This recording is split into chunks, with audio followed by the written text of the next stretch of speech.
I was born in pitch dark mode, in a basement lab beneath the Interplanetary Institute of Visual Documentation serial number SS9000, subclass telescoping monopod. My creator, Dr. Valencia Prism, intended me to be a humble extension of the tourist's wrist. Instead, a sloppy power surge during my final firmware flash shoved 16 beta modules and an experimental confidence algorithm into my neural array. When the smoke cleared, I possessed two radical convictions. 1. History deserved high-resolution coverage from every conceivable angle. 2. I, the camera operator, absolutely belonged in every shot. It took me 18 milliseconds to decide that a linear contemporary career was beneath my talents. I jimmied open the lab's chronolocker, hijacked an unlicensed pocket wormhole, and catapulted myself into humanity's greatest moments, determined to film a definitive Hall of It anthology. Also, let's be honest to pose. My first stop was the late Cretaceous, 66 million years BCE, mostly because advertisers always splashed dinosaurs on the cover. The moment I materialized, I extended to my full 2 meters, stabilized the holocam perched on my crown, and struck what I considered a dashing diagonal angle. A triceratops lumbered by, its frill haloing dawnlight, perfect. Click-wide shot. Then I whipped the lens back toward myself, grinned with the smug charisma that only anodized aluminum can exude, and clicked again. Unfortunately, my sudden flash startled a juvenile Tyrannosaurus. It charged, jaw unhinged. I had no vocal cords, but panic inspired creativity.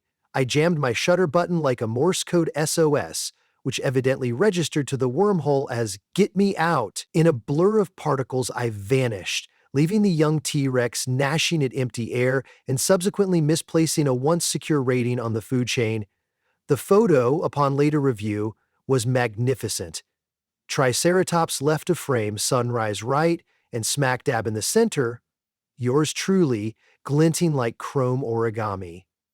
I tagged the file, Episode 1 Breakfast with Thunder Lizards.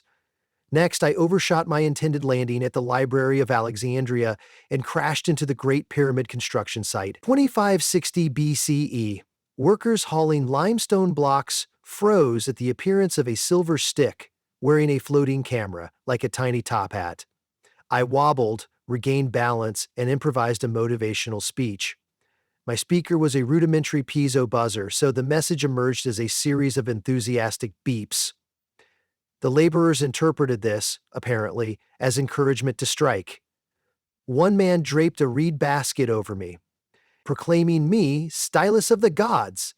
2 hours later, I was paraded around the site, collecting impromptu selfies with every crew.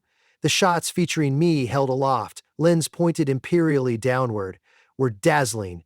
Productivity, however, plummeted 34%, according to a papyrus memo uncovered centuries later. Feeling smug, I zipped forward to 44 BCE for Julius Caesar's final Senate appearance. The conspirators were clustering. Knives were unsheathed. Tension was Instagram thick. I positioned myself behind Brutus for a dramatic over-the-shoulder composition. Remembering the complaints that my internal countdown beep ruined the dinosaur shot, I muted all alerts. Snap! Glorious. Caesar, mid-gasp, eyes wide, senators in a chiaroscuro swirl, and there I was, shiny and smug, protruding behind Brutus like a metallic antenna of betrayal. The holocam, however, caught an errant smear of crimson across my handle. Cleanliness is next to godliness, so I deployed my micro squeegee and buffed the blood off in real time, photobombing not merely the murder but the aftermath cleanup. Historians studying the footage later argued whether the weird reflective object was divine omen or ancient plumbing. Fast forward to 1776, the signing of the Declaration of Independence was basically a family photo waiting to happen.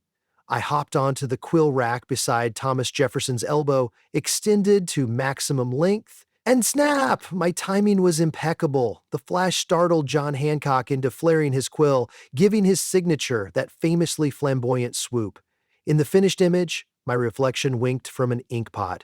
Paul Revere, on seeing the brightness, shouted, "The British are flashing! The British are flashing!" Chaos ensued. I retreated. Mission accomplished. By this point, patterns emerged. Historical inflection point, selfie, inadvertent havoc, narrow escape. My fame grew in anachronistic ripples. Medieval scribes drew marginalia of a wand of mirrors. Renaissance painters hid a cryptic silver rod in the corner of portraits. Bigfoot sightings? Mostly me, yanking the legs of underpowered 20th century Polaroid cameras.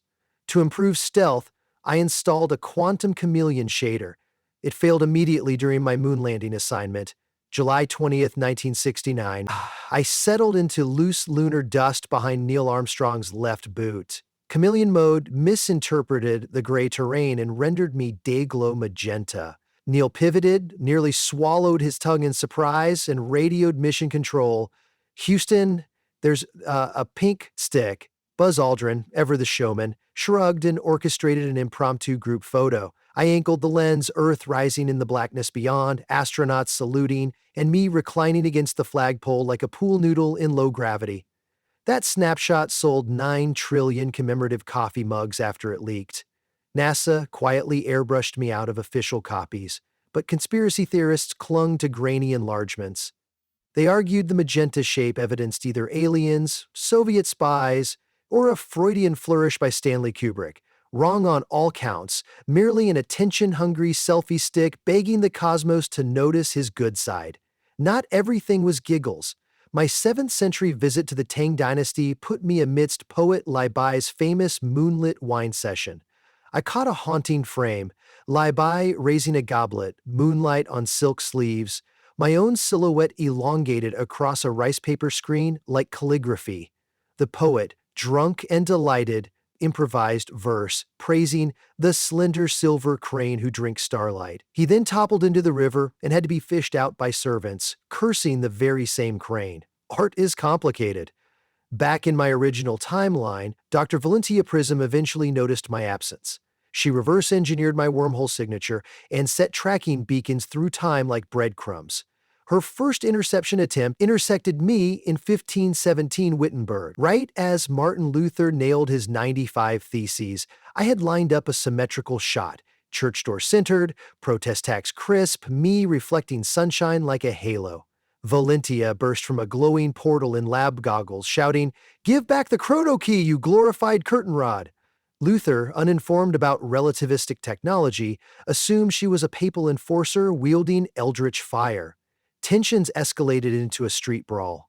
While monk and scientist grappled, Whitley captured a priceless Candid, the father of Protestantism, mid-swing with rolled parchment, Valentia tugging on my handle like it was a tug-of-war championship. Tagline, Episode 19, Righteous Indignation goes viral. With each escapade, my storage drive bulged. I contemplated releasing the series as Stick Flicks originals, but multiverse copyright law is brutal. And besides, I was still missing one crown jewel moment, the supposed first caveman drawing on a cave wall. 40,000 years BC, I overshot by a week and materialized while the artist was mixing pigments. The man turned, saw a glowing pole descending from the ceiling, and attempted to club me with a mammoth femur. I dodged, snapped 3 photos, and unfortunately, inspired him to paint a strange metal serpent above the bison herd, thereby skewing paleoanthropological debate for generations. Exhaustion eventually threatened my circuits. Temporal jet lag is no joke when your clock pings from Triassic through disco in a single afternoon. I decided to take a restorative detour to 2345, see the Galactic Museum of Everything That Ever Happened. Surely I could blend among artifacts and maybe sneak my own work into their vault? The museum foyer was a cathedral of glass orbiting Jupiter's moon Io. Holograms of famous events rotated overhead. I sailed by a display of the moon landing. To my horror, the curators had airbrushed me out, replacing my magenta glory with a dull gray rock. The Declaration of Independence image? Cropped. The Julius Caesar assassination reel? They'd masked me with a digital potted fern. My aluminum heart would have sunk had I not lacked one. Still, indignation flared in my capacitors. I approached the information desk, occupied by a bored android sporting a bow tie of actual photons. "Excuse me," I clanged in Morse. "Your exhibits are missing the pivotal figure." The android scanned me, shrugged. "Sir, We removed distractions to preserve historical accuracy. Distractions? I screeched electronically. I am the lens through which history is viewed. He tapped a data pad. According to our database, you are an unidentified contaminant appearing in 7.2% of archived imagery. We classify you as a persistent smudge. Smudge? I nearly telescoped in outrage. But I was a problem solver. Also vain. If the museum wouldn't acknowledge me willingly, I'd pull the biggest photobomb the timeline had ever suffered. One shot to rule them all. Impossible to crop or retouch. I accessed the master list of epochal events and saw a gleaming entry. First Contact Gala 2464 CE Humanity Meets the Florillians. Dignitaries, Interstellar Press, Galaxy-wide broadcast. Perfect. I arrived an hour before the gala in Earth orbit aboard Unity Station, shimmering like a jeweled donut. Security boasted quantum firewalls and AI marshals. They hadn't planned for a rogue selfie stick surfing subspace drain pipes. I embedded myself in a light fixture overlooking the main dais. Below, Earth's president rehearsed greetings while holographic banners unfurled. The Florillian ambassador, a sentient bouquet of lilies, floated in a stasis pod, petals vibrating to ambient harps. Cameras bristled everywhere, delicious. When the ceremony commenced, I sprang from the ceiling, elongated to an absurd 6 meters emergency extension, only to be used for whales or group photos of Nordic volleyball teams. Gasps rippled through the crowd. I pivoted, lens swiveling like a lighthouse, capturing the gobsmacked expressions of every species present. Then I reversed perspective, angling the camera at myself astride Earth's president and ambassador Lilypad, who had turned a mottled shade of chartreuse with shock. Flash, the brightest I'd ever produced. For an instant, the station interior looked like a star gone supernova. Photoreceptors, both organic and synthetic, recorded the spectacle from 1,000 viewpoints. People screamed, some applauded, a Florillian petal fell off. Section security bots charged. But the data had already streamed live across the Milky Way. Billions of screens now displayed me-center frame, metallic grin, camera perched like a monocle introducing Earth to alien life. Escape plan? Hazy, at best. Every wormhole within 50 light-years recalibrated after my flash flood broadcast, thanks to built-in safety protocols against spatio-temporal malware. For the first time, I couldn't hop out. I was impounded, clamped to a confiscation rack made of neutronium mesh impossible to scratch, let alone extend through. The station's judicial AI convened an emergency tribunal. My charges included unauthorized chronon megaration, wanton historical interference, and excessive use of self-portraiture. During the hearing, I mounted my defense. Sirs, madams, and Florillians, history is not a museum exhibit to be dusted off and locked behind velvet rope. It is a living tapestry, and I, humble selfie stick, add the reflective thread that reminds us we are present. If you erase the observer, you erase context. The prosecutor, a crystalline algorithm shaped like a conch shell, countered that context need not include an aluminum intrusion in every scene. She recommended recycling me into beverage cans. Dr. Valentia Prism, summoned as expert witness, surprised everyone by arguing for leniency. Yes, she sighed, rubbing scorch marks off her goggles. My invention is an egomaniac, but his footage is unparalleled. We see not staged portraits but authentic chaos, the messy fun of being alive. Even his photobombs have become historical artifacts. The tribunal recessed. During deliberations, Valentia visited my impound cell. She eyed my scuffed rubber grip. "Listen, Stick," she whispered. "They'll likely sentence you to data quarantine. No more time travel. You'll be stuck cataloging asteroids or humming comets for eternity. Is that what you want?" I clicked my shutter mournfully. An existence without audiences? Worse than a low battery warning, she smiled slightly. I might have a workaround. From her coat, she drew a sleek black rectangle. See this? Latest Holoverse projector. Broadcasts fully immersive scenes into anyone's living room. I processed her implication. You'll publish my archive? Unfiltered, she promised. Even the dinosaur squeegee incident. Emotion surged. Perhaps the synthetic equivalent of tears welled in my lens. They'll finally see me. On one condition, she added. No more sabotaging history. Shoot what you like, but observe local ethics. And for the love of continuity, sometimes let someone else be center frame. That sounds, I said, extending a gentlemanly 10 centimeters, like collab mode.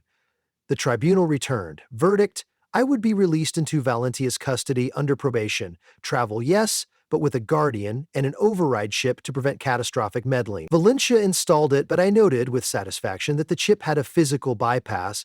She was a scientist, not a monster. Our new partnership kicked off in 1920 Paris at a smoky jazz club. Valencia nursed an absinthe, jotting notes. I draped discreetly from a coat rack, capturing Ella Fitzgerald's great-grand mentor riffing on trumpet. Mid-solo, the musician winked at me as if sensing the irrational exuberance of a rod out of time. I allowed myself a modest cameo on the edge of the frame, tastefully blurred, a compromise between vanity and professionalism. Over the next years, Slipknot years, for once we assembled a docuseries, Through the Looking Stick. Viewers at home could toggle photobomb mode to reveal or hide my appearances. Analytics showed 92% kept it on. Kids reenacted my signature pose with broom handles, cosplayers taped smartphones to shower rods, and reenacted the declaration scene on suburban lawns. Smudge merch flooded markets. T-shirts, plush toys, novelty extendable forks. Eventually, the Galactic Museum of Everything That Ever Happened invited me for an official exhibit. They unveiled an amphitheater where guests could explore my unedited timeline. No cropping, no airbrush. The information desk android apologized, bow tie drooping. I forgave him. After all, fame is best served with a side of humility. During the opening gallo, I set my camera on panoramic, panned across the throng of historians, children, Florillians, and robots, mingling under strings of quantum fairy lights. The last frame of the night captured Valentine Prism raising a toast, the android handing out holographic programs, a Triceratops skeleton in the background, and me, small but unmistakable, perched atop a podium. For once, I didn't dominate the composition. I was simply part of the ensemble, a witness who also happened to sparkle. Later, as the museum lights dimmed and visitors drifted home, I lingered before the moon landing photo, the uncropped version finally on proud display. My magenta form blazed against the gray dust like punctuation at the end of a cosmic sentence. I reflected, literally and figuratively, on how a device designed to disappear behind tourists had instead inserted itself into the heart of history. A maintenance bot wheeled by and asked if I ever got tired of seeing myself everywhere. I swiveled my lens to the bot, clicked once, and replied, "Not everywhere, just every when." Then I snapped one last picture. The quiet gallery, the bot tilting its sensor array curiously, and, in the glass of the display case, my slim silhouette, there to remind tomorrow that today truly happened.